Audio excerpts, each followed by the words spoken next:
Hi, my little one. Before you understand these words, I want you to hear them.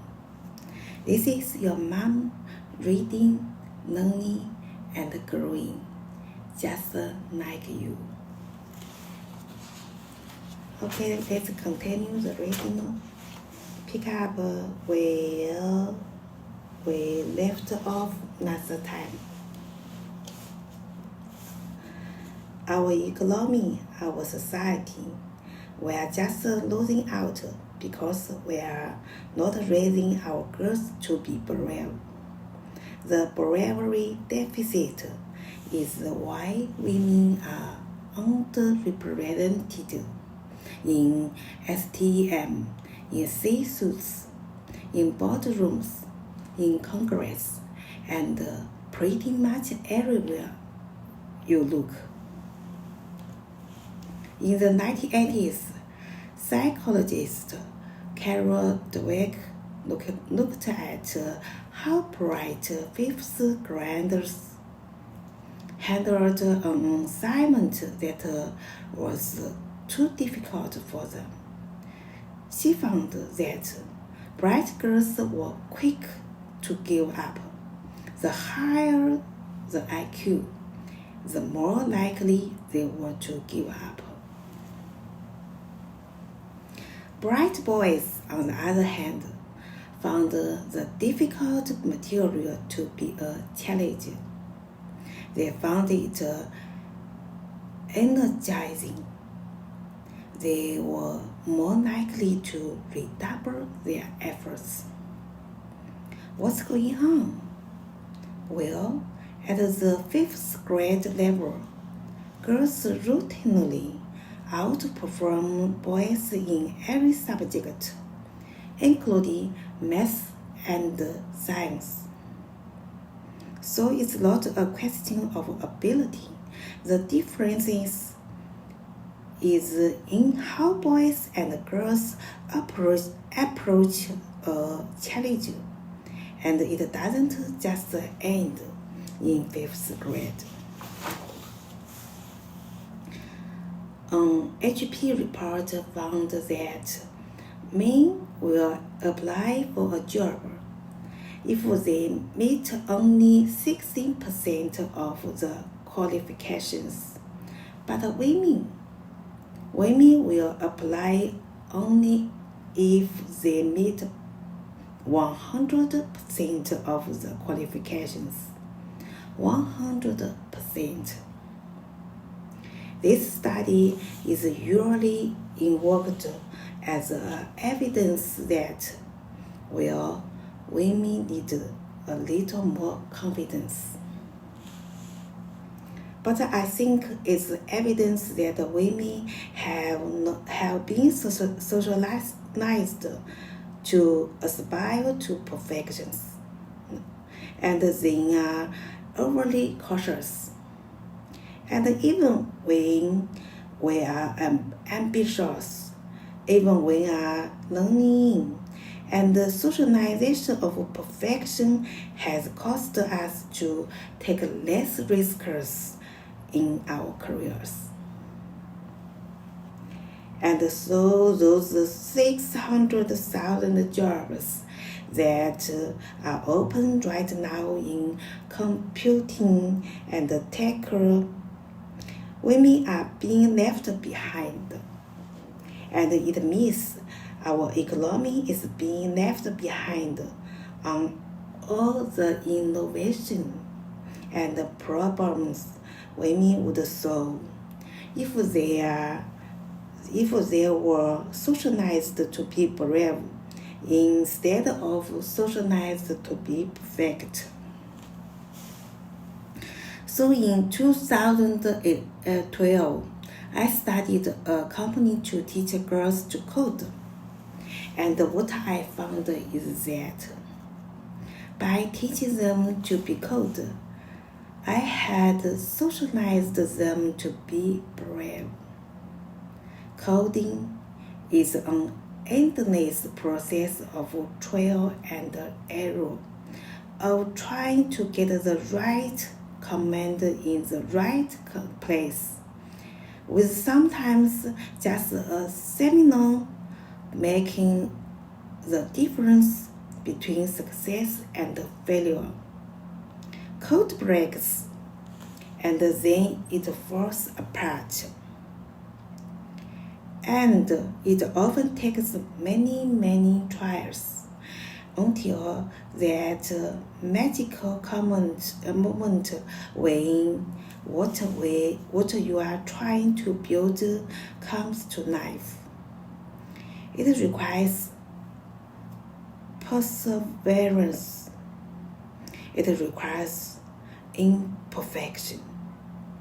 We immediately see in our program our girls' fear of not getting it right, of not being perfect. Every girl who code teacher tells the same story. During the first week, when the girls are learning how to code, a student will call her over, and she'll say, "I don't know what code to write." The teacher will look at her screen, and she'll see a black text under it. If she didn't know any better, she'd think that her student spent the past 20 minutes just staring at the screen. But if she presses undo a few times, she'll see that her student wrote code and then deleted it. She tried, she came close, but she didn't get exactly right. Instead of showing the progress that she made, she'd rather showing nothing at all. Perfection or bust. It turns out that our girls are really good at coding, but it's not enough just to teach them to code.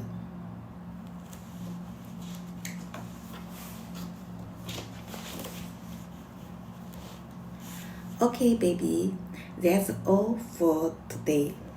Thank you for listening, my love. We'll keep learning, one day at a time. Bye-bye. Hi, my little one.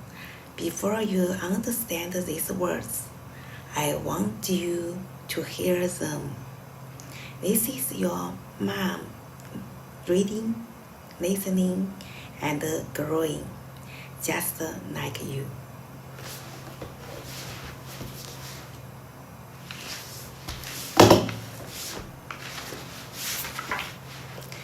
The first article, Teach Girls Bravery, Not Perfection, is for you. Now let's begin.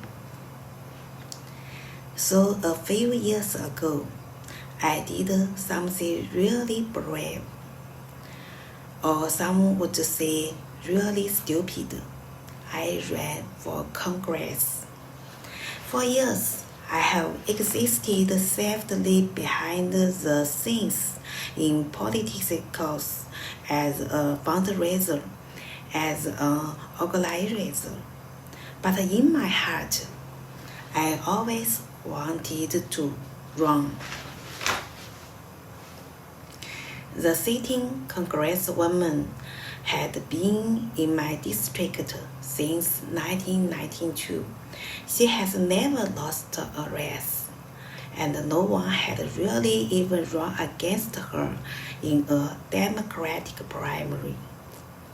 But in my mind, this was my way to make a difference, not to disrupt the status quo. The polls, however, told a very different story.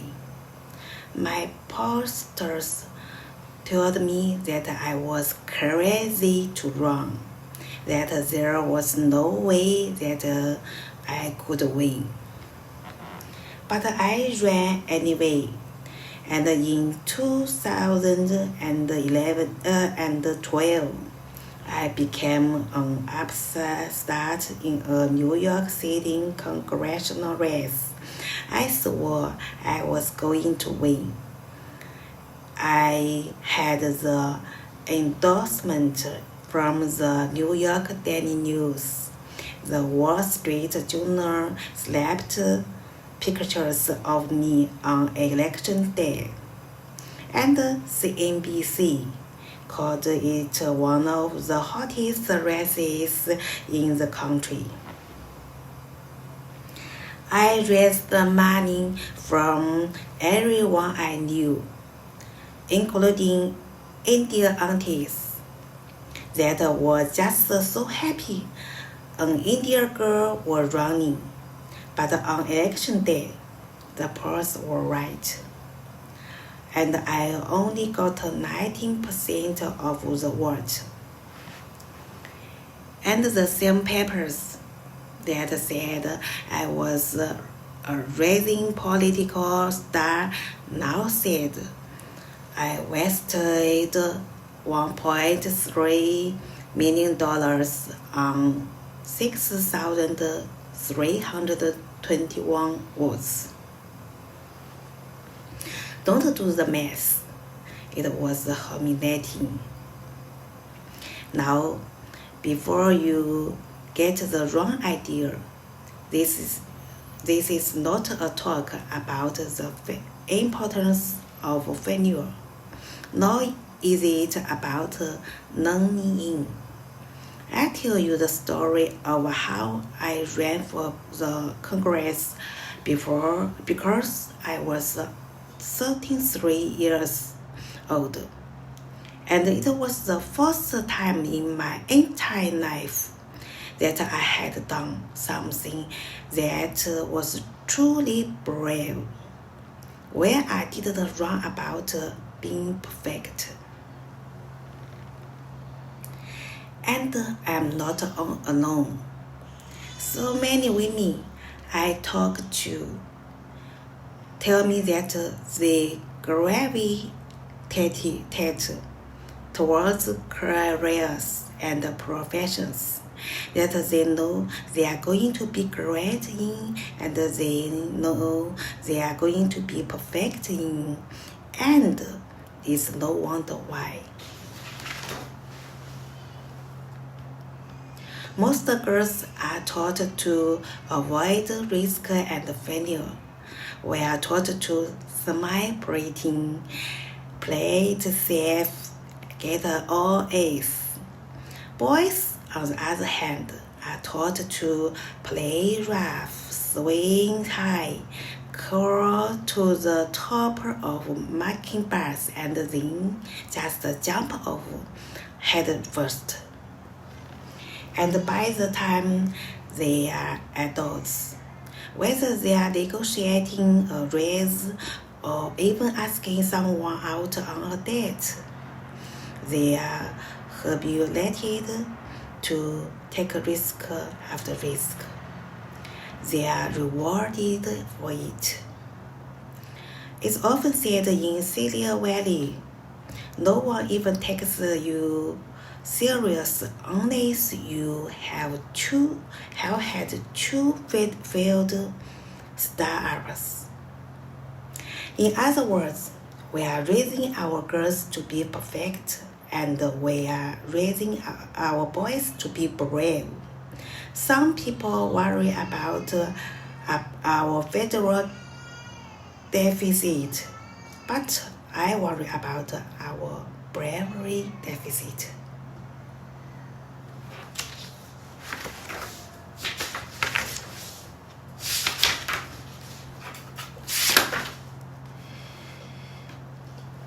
Baby, that's all for today. Thank you for listening, my love. We'll keep learning one day at a time. Bye bye.